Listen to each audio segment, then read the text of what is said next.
Nå, lad os fortsætte imod Lost Wing. Og jeg har faktisk lige fundet ud af, at jo mere jeg bruger Torgal, min lille hund, jo stærkere bliver den faktisk. Så jeg tænker, der må komme noget på et tidspunkt med, at jeg måske kan udskifte nogle party members. Sådan nogle ting. Det her, det minder mig lidt om GTA. Der er sådan et område, hvor der er sådan nogle vineyards.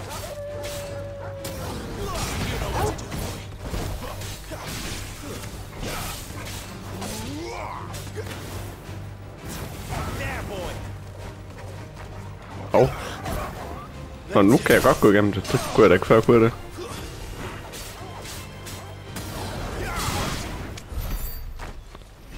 Eller hvad? Ja, det kunne måske godt.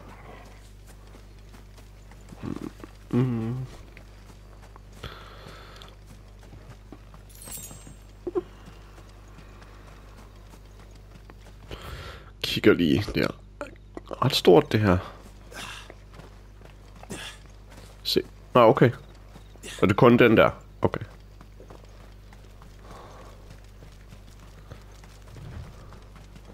Jeg ved, om jeg på et tidspunkt får en lille chocobo, jeg kan få lov til at... Jeg kommer ikke til at gå derhen endnu.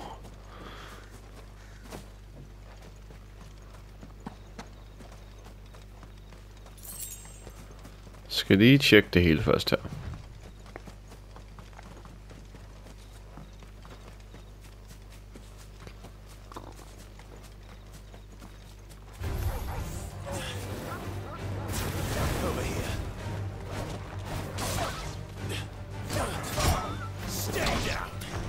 Sparkede jeg lige hovedet af den. Okay.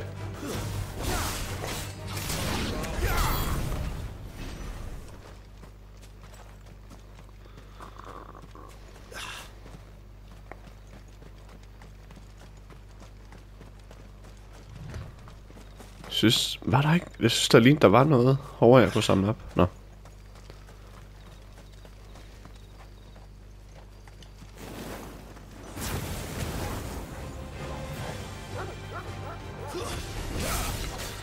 Det gik jo meget op i hvert fald i Final Fantasy 15 også, det her med, at man sådan kunne overraske modstanderne, og man fik noget bonus ved simpelthen at angribe... og angribe dem før, at modstanderne egentlig opdagede, at jeg var der. For helvede. Jeg vil med de der finishers der.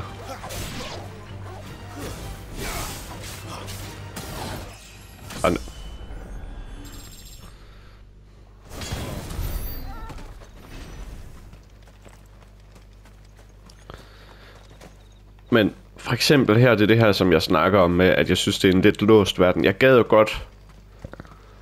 Der var en grund til, at jeg kunne gå herop.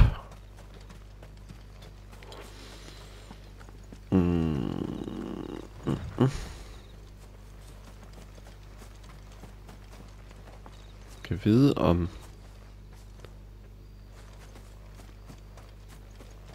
Det var mere, om jeg kunne komme derop på det der. Nå.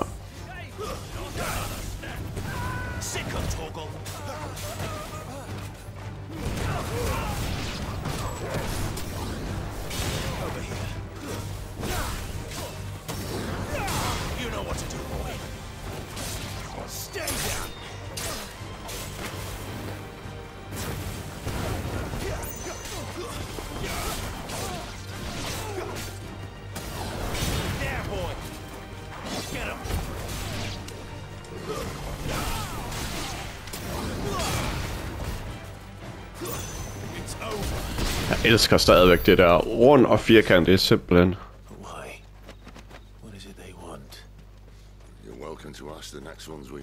Ser så fedt ud.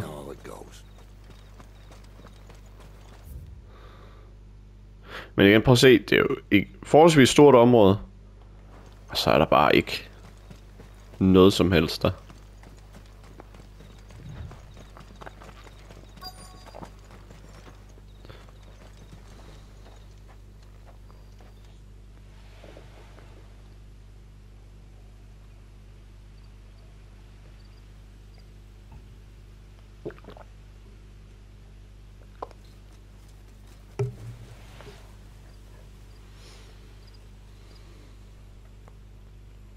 sign of the royalists. Or anyone else for that matter. It's too bloody quiet. Even for this hour. What do we do now? First we look for my scouts. You start here, I'll circle around the back. How do I let you know if I find him? Good question. Shout. Subtle.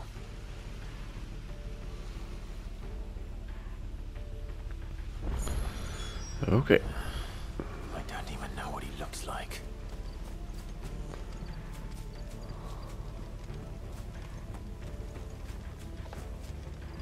Hvad? Nå. What? Hvad fanden er for? Hvorfor er der 2 veje? Nå. Fedt område det her igen. Altså, de er jo kæft, mand. The village can't be completely abandoned. Can it? Kan vide, hvor hurtigt jeg kan. Skal vi lige prøve noget her? Nå, jeg kan ikke bruge den. Okay. Det var bare lige, hvor hurtigt man kunne rejse frem og tilbage. Bare lige den her verden. Bare lige for at se the power of PlayStation. Miss me? I'm flattered, but let's stick to the plan, eh?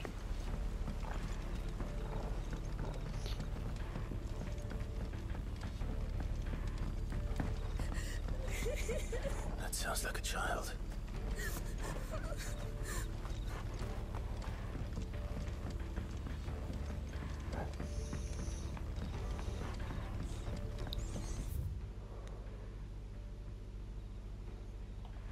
Lidt større område.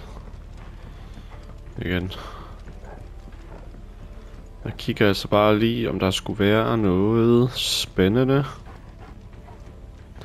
And den torkel, der stønner fucking højt i mine ører. Jeg kan selvfølgelig bare lige se, hvad der sker, hvis vi lige gør det her. It's all right. I'm not one of them. My friend and I were with the Imperial Army, and we've come to help. Do you know where your parents are?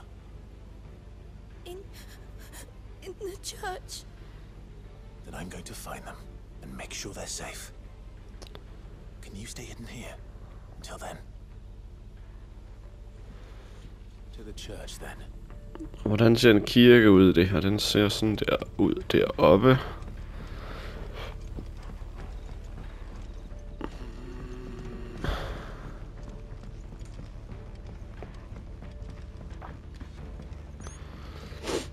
Der må være nogle ting. Det kan jo ikke passe det her.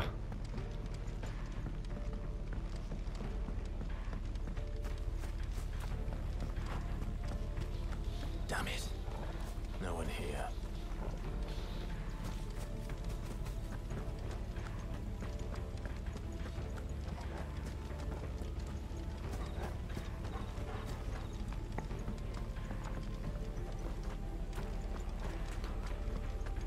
Jeg håber ikke, jeg gør jer søsyg ved at dreje kameraet så meget, som jeg gør her.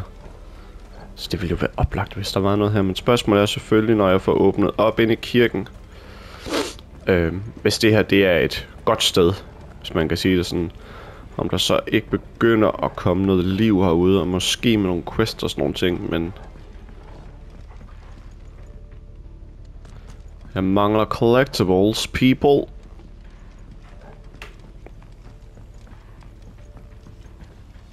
Nå, lad os bare gå derop.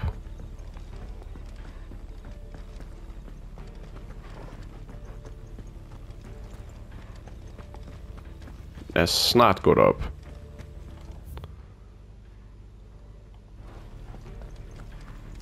Det kan jeg tage bagefter. Nå.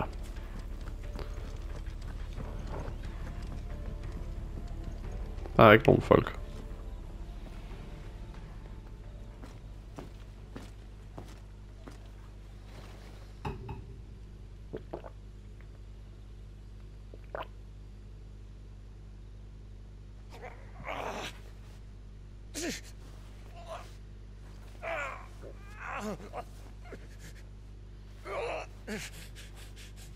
Det er altså lidt for hårde spiller, du har gang i der, mester. This man's gonna die if we don't get into a healer. Enough of your barking, dog. Okay. About time. Stand back.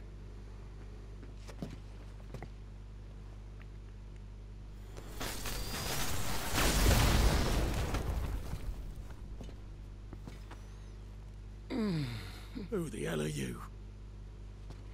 Clive! Okay. Thought you weren't coming. You still alive, Gav? Barely. Lad os prøve at se her. Gava. Sid's faithful scout who puts his legendary nose to work in tracking the movements of slavers, soldiers, and any other object of interest to the hideaway. The ever agreeable fellow only too gladly delving behind enemy lines if he can get a good story or two out of it. Okay. Been doing what I can for the villagers, but I thought you were joking. It's alright, he's with me. Is this everyone? no, there were others. A pair of royalists came for the bearers just before you arrived. Was a dominant among them?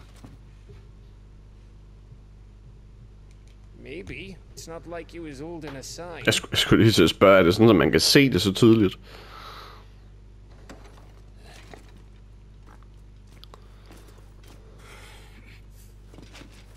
I'll give you one guess where he's going. Clive, after him.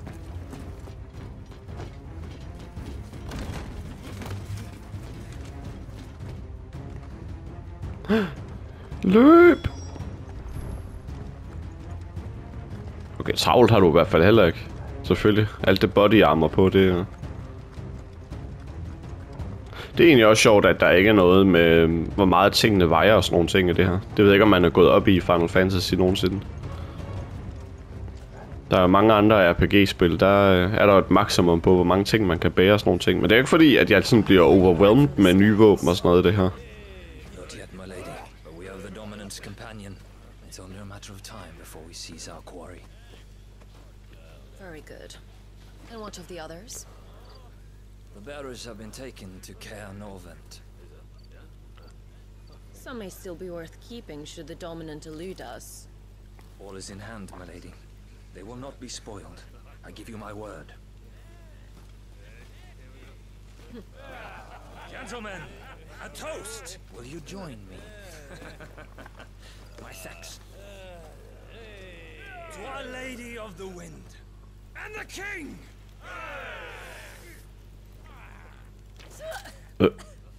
Okay. Imperials drink this piss? Well, it would go some way to explain their breath. Lady Benedicta! Imperials!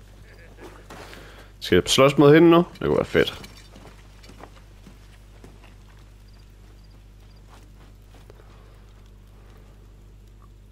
And instead of killing them, you lead the rats straight to us. Mercy!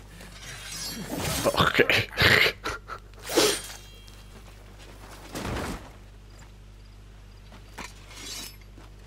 Look what we have here, boys. An Imperial bearer. Good. I was getting bored. Yeah, boss fight.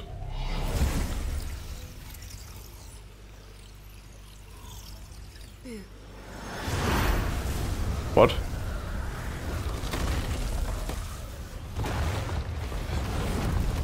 Okay.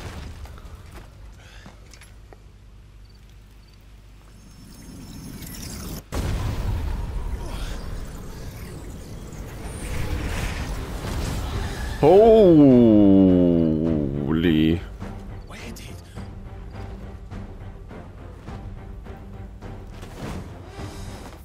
Står der, hvad det er for en sjov det der?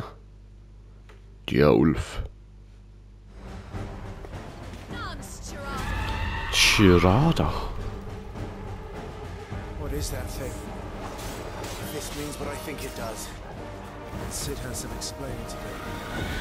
You know what to do here. Sick of Torgal. There, boy. Ups, det var tæt på.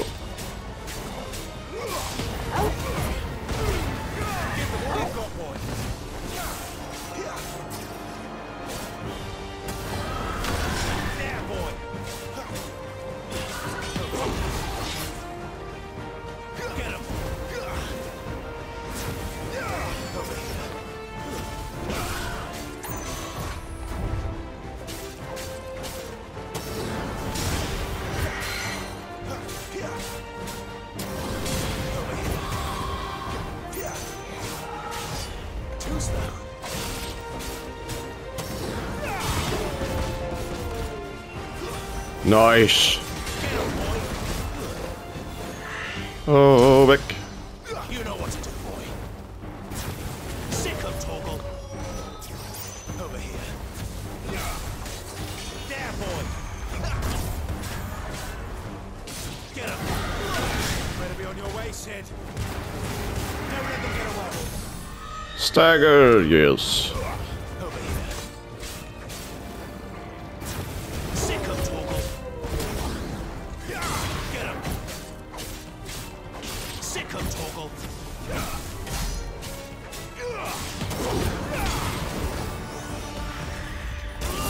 Fuck. Der er faktisk kun én potion tilbage nu.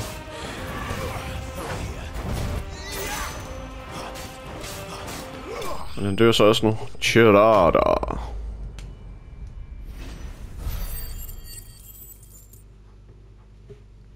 Lad os se, hvad vi får ud af det. En medallion. Increases healing potency.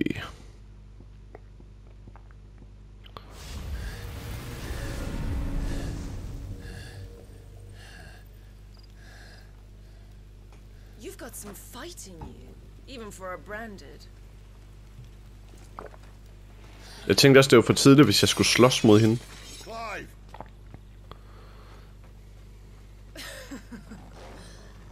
Look who's here to save the day. Is this how you recruit all of your charges? Don't recall you complaining, Benedicta.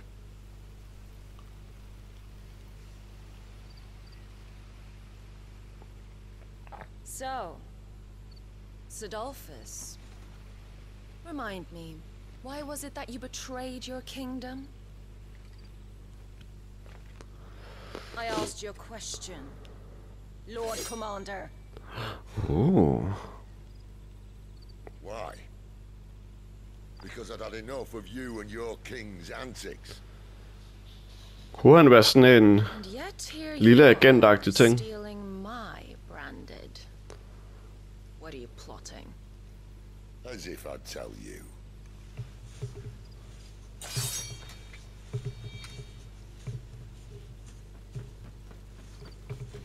Lady Benedicta, we have secured the dominant. Det er også dumt at sige højt, er det ikke det? Always something, isn't there?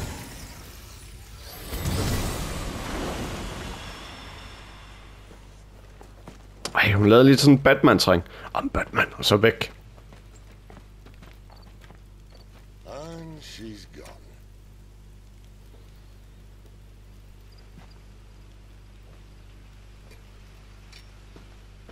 Ja, så langt væk kan hun jo heller ikke være, jo. Altså, hvis det er rigtig Batman, så er han jo bare løbet hurtigt. No. Then we head back to Lost Wing. One of the villagers may have heard something. But we can't just... Which is why I sent Gav. The man has a nose for these things. Trust me.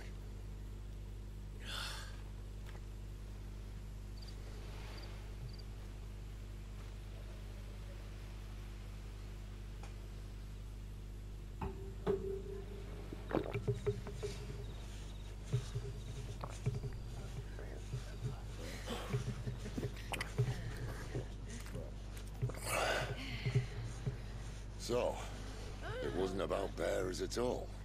They were looking for a dominant. Yeah, that's right. Thought we were hiding the bastard. Like any of us would keep a monster like that under our roof. No offense. When no one talked, they started rounding up everyone with a brain. And then everyone without one and all. And locked you in the cellar, hoping sooner or later someone would break.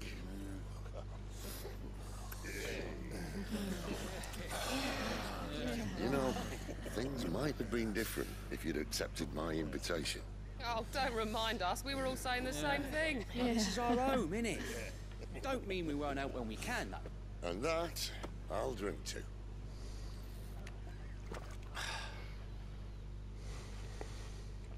Nå, må ikke byen den er blevet et mørkt nu.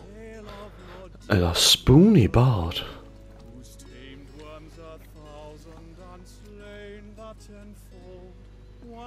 Hundredfold legions the young dragon led, and watch as a million foes turned and fled.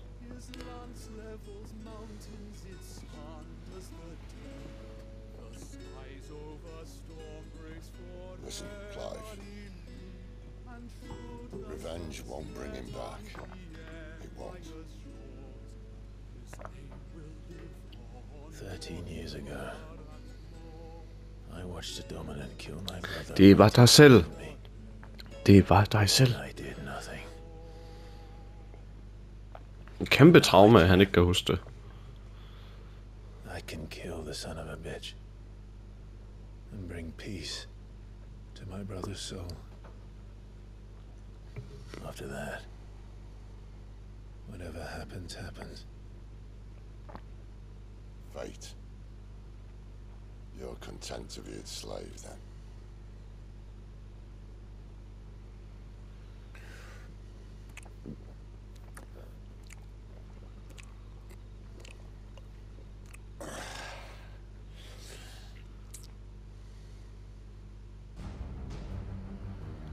Meanwhile. Okay. Så alvorligt. Kære vandt the Holy Empire of Sandburg. The imperial host invincible. Yet here we find the Empire's cornerstone teetering on the backs of a handful of cowards and cutthroats. Well, Bahamut may lead 100 full legions. Could it be that the young prince defends a house of cards ready to topple at the slightest breeze? Tell me something. Oh, det er den der Resist. dominant. Within you lies the power to slay gods. The phoenix perished in your flames. Yet you do not fight. You do not flee. You refuse your gift. Det må være på en eller anden måde være Joshua, som var gået tilbage i tiden også. Hvem er det der? You are distracted. Kan jeg se det? Crystal fetters. A restraining device for bearers and dominants that use precisely arranged and activated shards of crystal to disrupt the flow of ether through their flesh, thus preventing them from priming or casting magics. Okay. An imperial stronghold located along the southern fringes of Sandburg territory, far from its capital of Oriflamme. It occupies a key strategic position adjacent the Crystal Belt. Okay.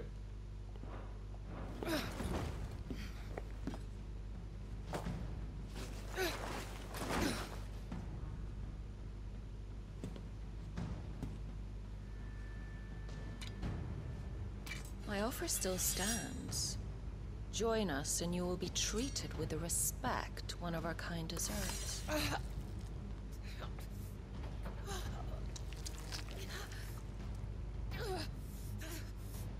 Lord Margrace, don't!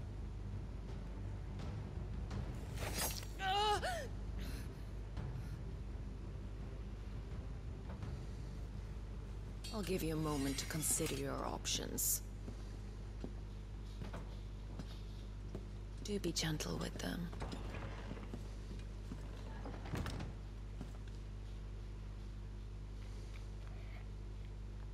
Spændende, hvem det var.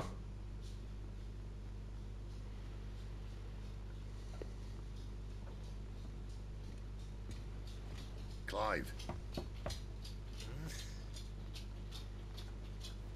Wake up.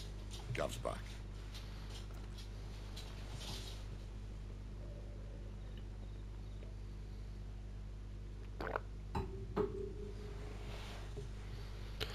Nå, Gav. One of the Empire's outlying strongholds, though apparently not strong enough to keep out the royalists. The captured bearers are inside. I'm sure of it. If Benedicta's orders are to stay in the shadows, she won't be traveling with many men.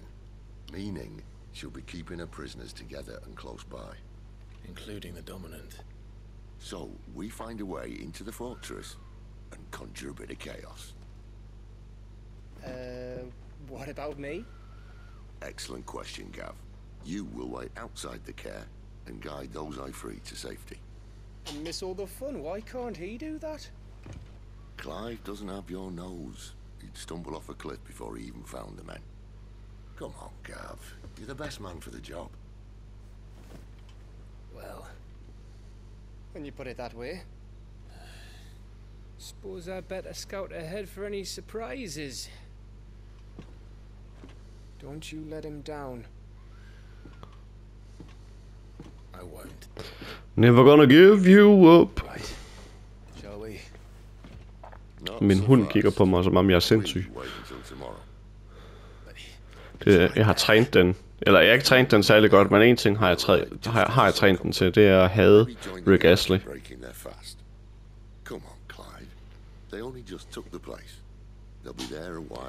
For jeg ikke bliver Rick-rolled. You don't want to waste it, do you? No.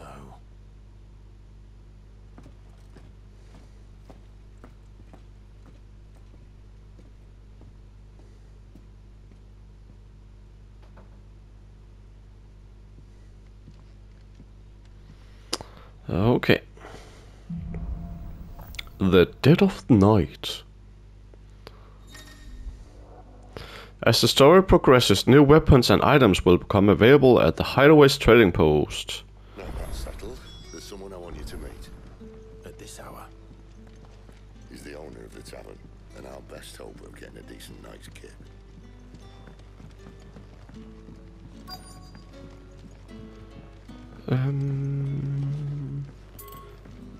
Jeg hører ikke lige, hvad Child har at sige. Lad os lige prøve at se her. Var det der, jeg kom fra?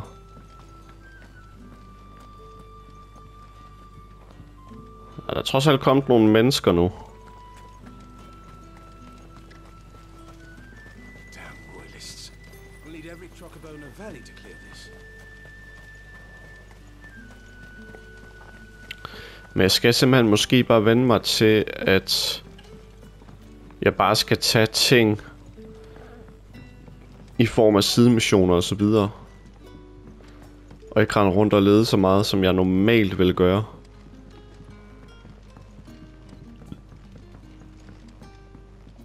Nå, merchants.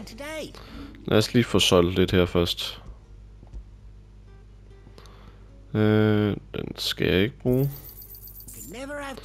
Defense kommer jeg heller ikke til at bruge. Kommer jeg heller ikke til at bruge. Der er en masse crafting ting. Jeg ikke ved, om jeg kommer til at bruge. Hey, potion. Tak.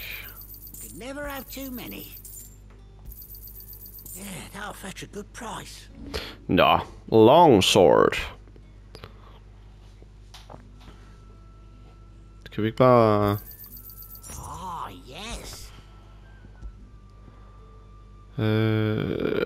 Ja, vi har sgu så mange penge.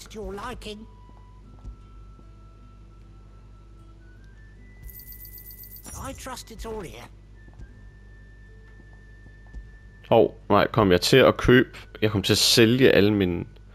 For helvede, en idiot, mand. Hold kæft, mand.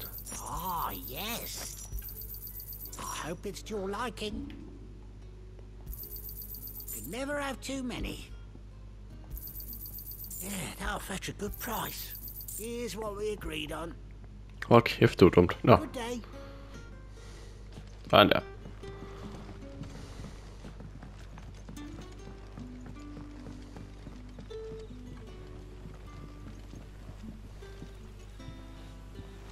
Quentin, my good man. It seems we'll be spending the night. I thought as much. Where do you find that one? What, him? You wouldn't believe me if I told you. Quentin here is an old friend, one who is sympathetic to our cause. Sympathetic. And he knows about your little sanctuary. I would never have guessed so many people were bent on setting us free. When last I checked, the mere thought would earn you a trip to the gallows. I am well aware of the risks, as I am of the rewards. And what could be more rewarding than your very own dominant of fire? A dominant? Here? Now that I would like to see. Meaning you haven't? No, but nothing passes unnoticed in Lost Wing. Take your brand, for example.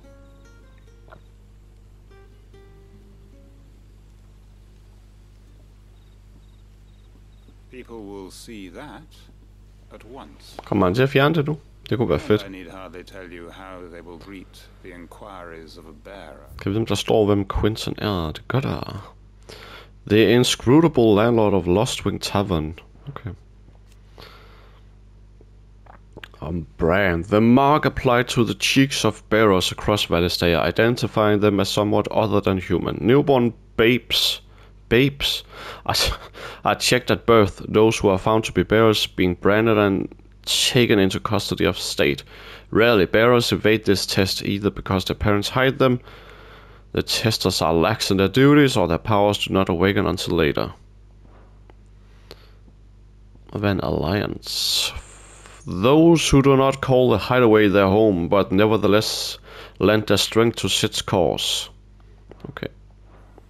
Men jeg tænker, hvis man har fået det der fra barn af, det er vel ikke sådan, så det bliver bredere, altså, som man bliver større. Så det har jo været et kæmpe brand fra start af, der har jo fyldt hele babyansigtet. Happily, I can provide a solution to your dilemma. As a favor to Sid, that is.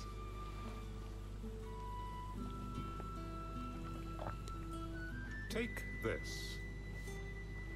You will find it has the uncanny power to loosen tongues. Seal obtained. Loose seal. May the mothers guide you.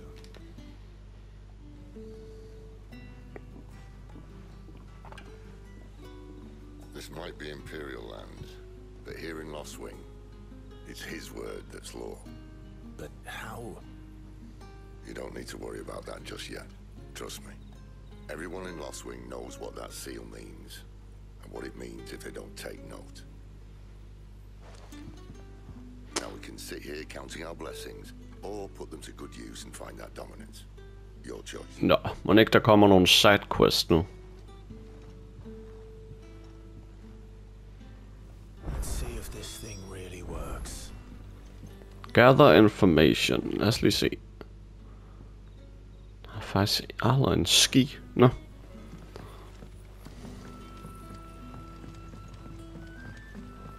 And that's all you can remember.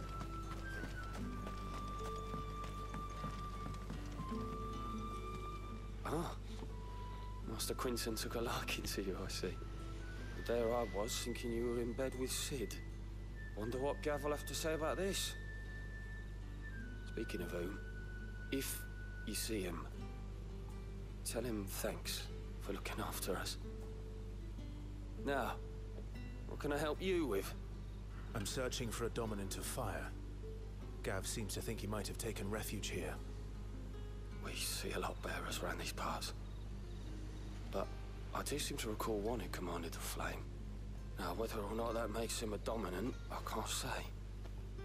But the Waluders certainly took a keen interest in the poor sod. Did you get a look at him? Didn't have a chance.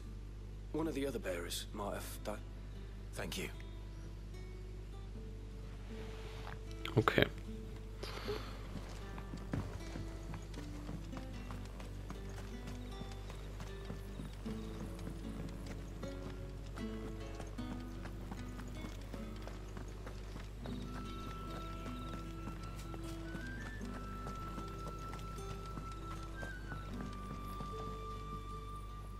That a hanged man, I see. Master Quentin must think you're important. It was a good thing you done today, getting rid of those bastards. If you hadn't come when you did, I'd be on my way to Ash by now, along with the others. Poor buggers. These others, was there a dominant among them? A dominant of fire? Might have been, yeah. Royalists seem to think there was, anyhow. A thin bloke all swallowed up in his robes like one of great Grieger's churchmen. Do you recall anything else about him? Only that he weren't alone. Was a young maid who went wherever he did, including the church, and wherever the Royalists dragged them both off to before you got here. I see. Thank you. I wonder if Sid's found anything.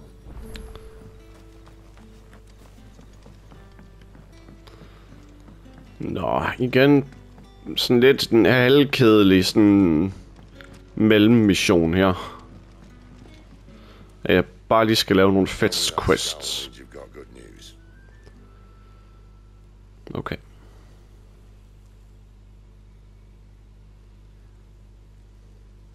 So, a shady lad with a hood, and his equally shady lass. Not much to go on, but I've been thinking, if our friend is a dominant, why not just burn the royalists to a crisp? There's a reason he's holding back, and I reckon it has something to do with his partner. What makes you say that? One of the villagers I talked to said the two were separated. If the Waluders have her, our dominants like to think twice before starting any fires.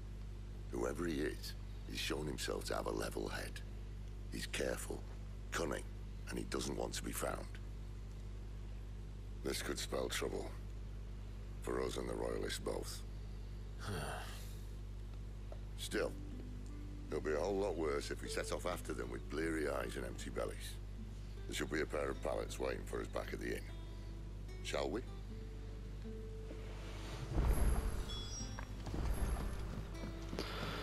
Okay, Quentin, måske kan du hjælpe os.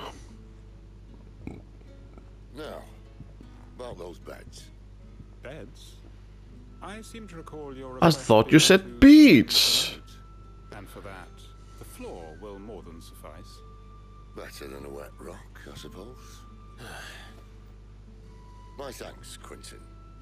Next time you're at the hideaway, our floor's all yours. No need for thanks, Sid. This isn't an act of charity. You don't say. In exchange for my floor, I shall be requiring your services. Selvfølgelig. The Royalists saw fit to erect a barricade across the road south when they occupied the village, and failed to remove it when they left. I expect it to be gone before you leave. As you wish.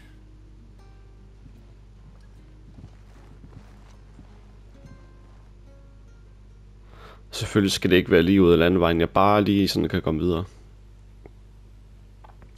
The following evening. Good evening. That took longer than expected. First time dismantling the barricade? Nå, nu gjorde de det. Okay. I won't. What? We leave now. We'll arrive at the care when the shadows are at the deepest. Unless you'd Det synes jeg alligevel, det var for kedeligt, hvis jeg skulle køre det. Nå, ja. The road south then. Unless I know of another shortcut. You should be so lucky. Der er stadigvæk ikke nogen sidequest. Nope. Kaer Norvent. Minder mig lidt om Kaer Moen fra The Witcher.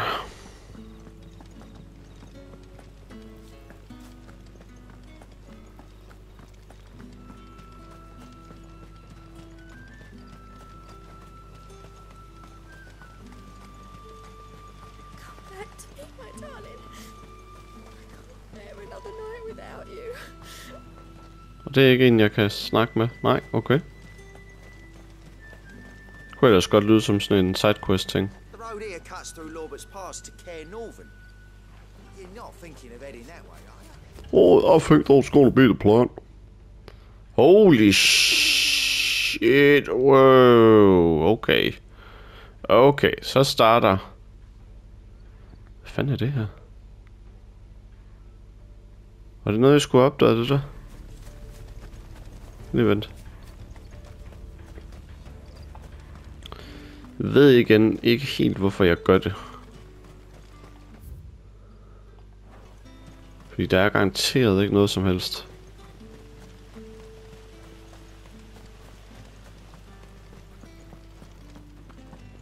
Men det er jo den, der var nede under her, var det ikke sådan?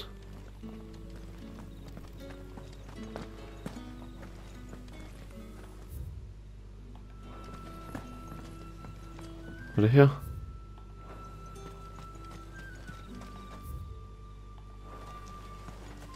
Nej, jeg skal den vej her.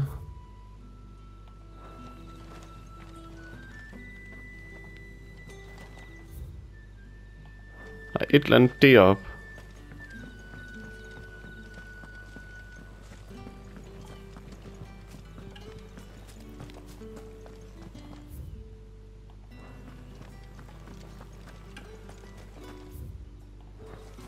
Der er et eller andet her. Nå, det må vel være en lille teaser.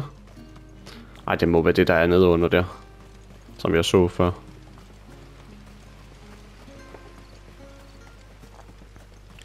Ja, må ikke det åbner sig op. Jeg skal selvfølgelig bare huske på, at det er... Ligesom i Horizon-spillet, så kommer jeg til at se det hele, hvis jeg bare tager alle missioner og sådan nogle ting.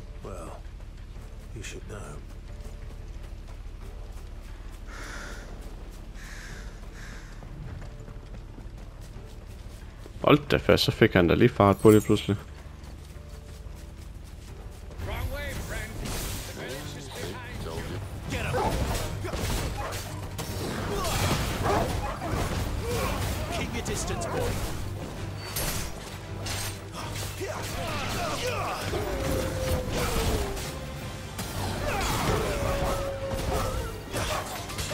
Det er så fedt ud, det der.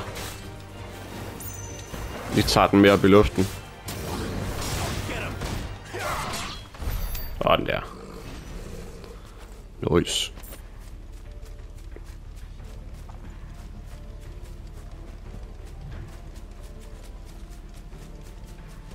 What are the royalists thinking? Why take a stronghold they've no chance of holding? When they've no intention of holding it. The king is up to something. The king? Well, you don't think they're acting on a whim, do you?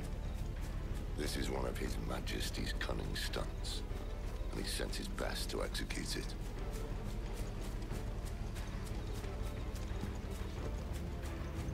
Fuck, hvor er det flot, mand.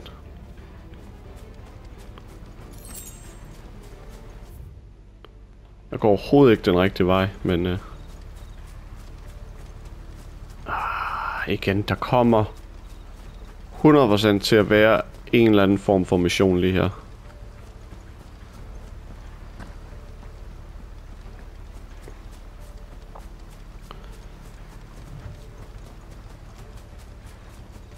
skal bare lade være med at udforske så meget. Jeg skal virkelig sige det til mig selv.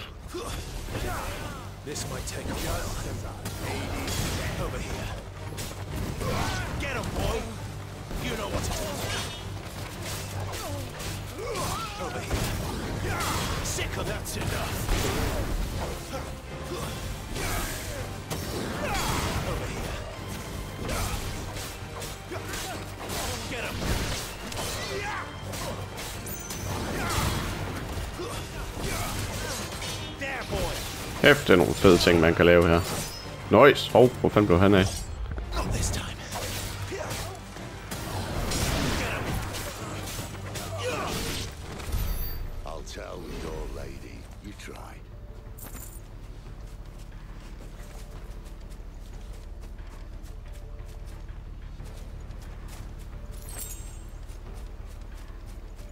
Jeg er bare så bange for, hvis jeg lader være med at gå den direkte vej, at jeg går glip af et eller andet pisse spændende.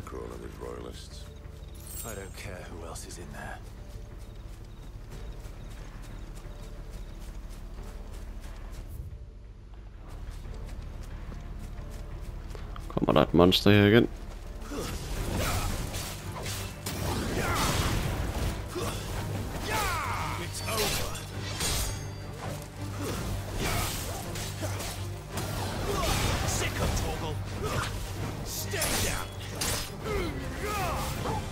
Rammer overhovedet ikke med nogen af de superangreb, jeg har. Kæft for det skidt, mand.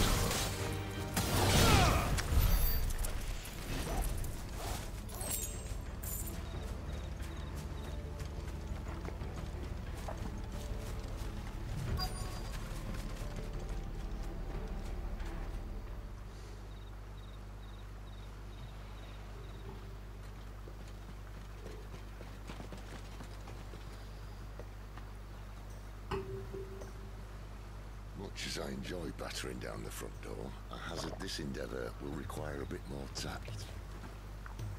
There's an old sluice that empties under the bridge. It should see us through to the lower levels of the care. Sid.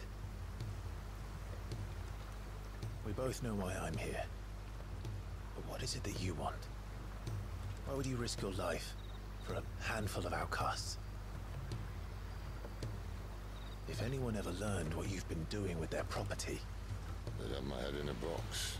But this isn't just about dominance and bearers, it's about all of us. What I want is to build a place where it doesn't matter what you are, but who you are.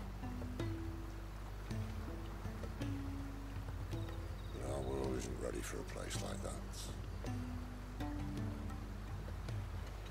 So, until it is, I use the power I've been given to show people there is hope.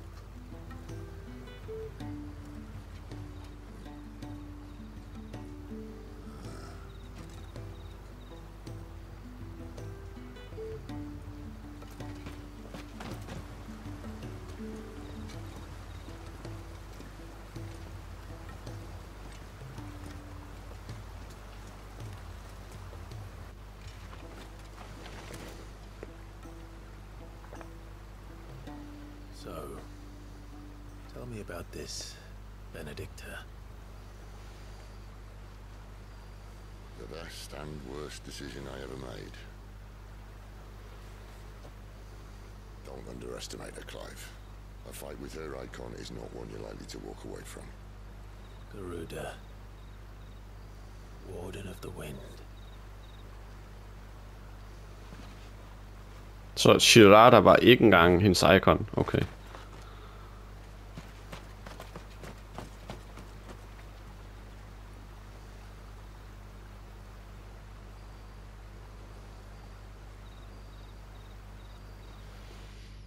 Imponerende sted igen. Nå.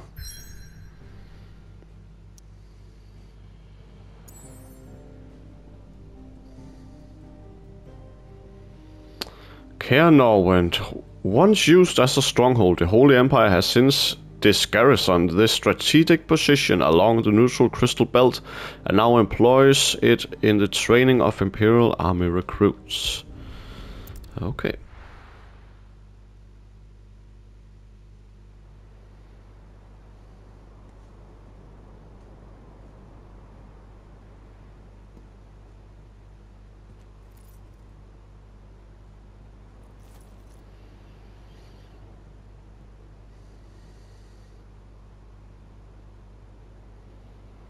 Jeg tror lige hun skulle til at ønske os. The land has fallen. The eastern territories all but belong to the orcs. I'll have my men ready to depart by noon. Don't bother. Oh, let's see. The King of Valoret, the aloof and unshakable Barnabas Thamur, first of his name, few can meet his steely gaze without flinching. Orcs, a warlike yet surprisingly organized species of beastmen native to Ash. They have long been in a conflict with the Valoders over control of the continent. Okay, however, the encroaching blight continues to eat into the amount of livable land, making the fight for more territory even more vital. Okay. But what of the mines? Without adamantite... The blight would have engulfed the mines ere long. Besides, you already have your orders. Yes, my liege. The dark swallows more of the realm with each passing day. The land starved of the ether that gives it life. And as the fringes fade, the people flock to the mother crystals, desperate for their blessing. The war we wage for possession of that blessing, it breaks us from within, hastening us to our own destruction. So you do what must be done. I unite the dominants, that we may bring an end to the strife and found a new order to see us unto tomorrow. The world must be restored, and I will see it so. You might have already had Sidolphus not betrayed us. Him again. Lust you still for his embrace? But... of course not, my liege.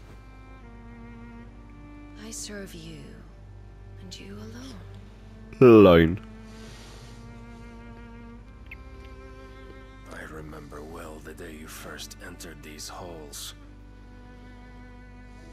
Your pale hand pressed into his, as if it would never let go. That was a long time ago. Yours is the only hand I need. Now and always. Soon, my dear. Soon all will know whose hand it is that keeps them from falling into the darkness. Hold me, my liege. Never let me go. Forventer virkelig, at hun bare stabber ham lige pludselig. Oh. One of our sentries has failed to report, my lady. Your orders? Pull the men back inside the care, Geralf. He is here, then. Have them lead Sid and his little pet to the chapel. I shall entertain them there.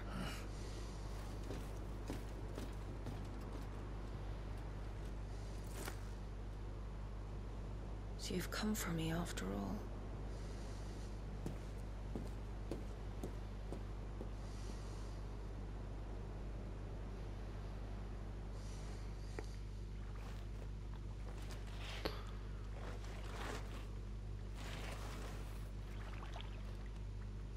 All clear.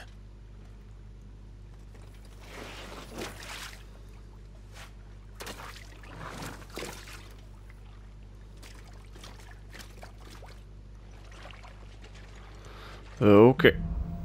Headwinds. That's a nice trick. You'll have to teach me sometime.